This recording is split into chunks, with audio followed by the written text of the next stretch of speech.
Amiche ma soprattutto amici di Miss Topolini, continuiamo la nostra rassegna di bellezza con l'aspirante Miss numero 60. Suona, fischia E canta. brava, ha fatto anche la rima. Allora, nome e cognome? Eleonora Folledore. Allora, Eleonora. Eleonora. Ok, Eleonora, senti, sono molto curioso di conoscerti. Raccontami un po' di te, cosa fai, la tua giornata tipo, il tuo colore preferito, il tuo attore preferito, la tua canzone preferita, il tuo cibo preferito. Scherzo, dai, raccontami un po' quello che ti passa per la mente.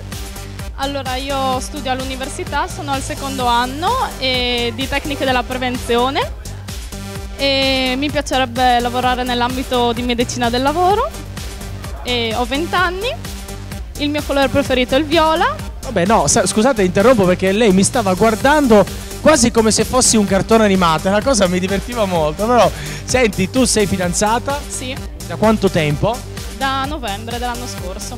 Vabbè, insomma, quindi insomma ormai un rapporto stabile, sei felice immagino. Sì, sì. Vabbè, come mai a Miss Topolini? C'è qualche sassolino dalle scarpe che ti devi togliere, un sogno nel cassetto? Diciamo che sono venuta a accompagnare una mia amica e poi mi ha convinto a partecipare. E già che eri qui ha detto mi iscrivo pure io, così magari io vado avanti e tu rimani Indietro. indietro, magari succede sempre così.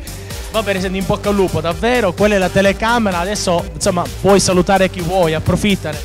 Saluto i miei amici, i miei compagni di corso e quelli che sono venuti qui a vedermi. In bocca al lupo. Grazie.